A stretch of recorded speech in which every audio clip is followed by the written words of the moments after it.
जबलपुर में नकली remdesivir injection मामले में स्थानीय पुलिस ने सिटी हॉस्पिटल के संचालक सरबजीत सिंह मोखा पर मामला दर्ज किया है। इसके अलावा अस्पताल के मैनेजर देवेश चौरसिया और भगवती फार्मा के संचालक सपन जैन पर भी मामला दर्ज किया है। आपको बता दें कि सपन जैन को गुजरात पुलिस नकली रेमडेसिविर इंजेक्शन के आरोप में 7 मई को गिरफ्तार कर ले गई है। सपन जैन के परिजनों ने सिटी हॉस्पिटल के संचालक सरबजीत सिंह मोखा पर नकली रेमडेसिविर इंजेक्शन गुजरात से खरीदे जाने का आरोप लगाया था।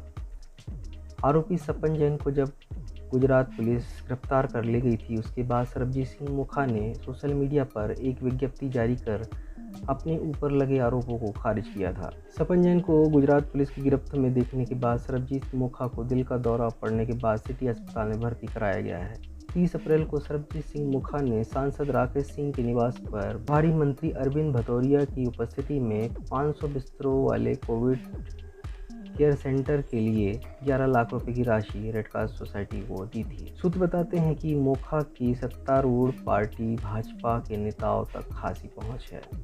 आशंका जताई जा रही है कि सिटी हॉस्पिटल में कोरोना संक्रमण के अधिकांश गंभीर मरीजों को नकली रेमडेसिविर इंजेक्शन दिए गए हैं। तो उन मरीजों का स्वास्थ्य कैसा है, ये जांच का विषय है। अब सवाल उठ रहे हैं कि जबलपुर में जिस तरह से कोरोना संक्रमण से सैकड़ों की संख्या में मौतें हुई हैं, कहीं उन मौतों का कारण नकली रेमडेसिविर इंजेक्शन तो नहीं था।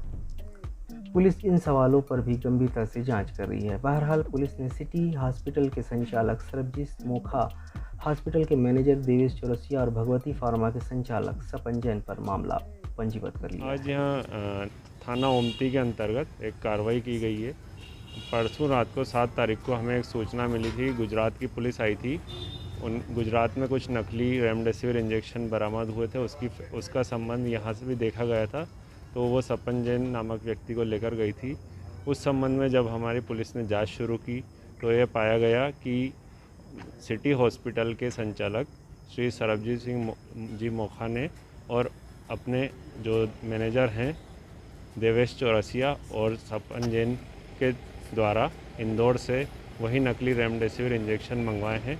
लगभग 500 इंजेक्शन उनके द्वारा मंगवाए गए थे और यह इंजेक्शन कुछ मरीजों को भी लगाए गए हैं। इस प्रकार इन्होंने यह अपमिश्रित इंजेक्शन रेमडेसिविर इंजेक्शन लगाए गए हैं। मरीजों के साथ एक छल कपट किया है और इससे कुछ मरीजों की जान को संकट भी उत्पन्न हुआ। इसके अंतर्गत इसके बाद ये आज थाना ओमती में धारा 274, 275, 308, 420 IPC तथा ड्रग्स एंड कॉस्मेटिक्स एक्ट के अंतर्गत अपराध पंजीबद्ध किया गया है। ये ऐसा कोई मामला है कि नकली इंजेक्शन लगाने से किसी की मौत हुई हो या किसी ने ऐसी शिकायत? यह अभी जांच का विषय है।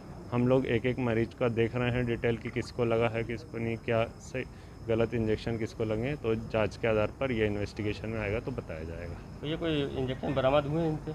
अभी यह इन्वेस्टिगेशन में पूरा सर्च किया जाएगा, तो उसके बाद आपको बताया जाएगा। कोरोना संक्रमण की दूसरी लहर के बाद से निजी अस्पतालों ने आपदा में अवसर तलाशे और करोड़ों रुपए अंदर किए।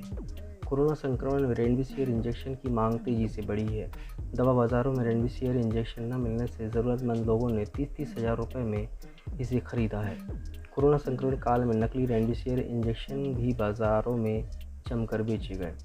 निजी अस्पताल के संचालकों ने अपने काले कारनामों को छुपाने के लिए रेड क्रॉस सोसाइटी में लाखों रुपए देकर सरकार और जनता के सामने समाज सेवा का चूल्हा भी ओढ़ लिया और नकली रेमडेसिविर इंजेक्शन की कालाबाजारी करते रहे। नकली रेमडेसिविर इंजेक्शन के खेल में सिर्फ सिटी हॉस्पिटल का संचालक अकेला नहीं है। आरोपी सपन जैन ने शहर के और भी निजी अस्पतालों में नकली रेमडेसिविर इंजेक्शन बेचे हैं। आने वाले समय में हम आपको बताएंगे कि सपन जैन ने किन किन अस्पतालों को बिना बिल के नकली रेमडेसिविर इंजेक्शन बेचे हैं।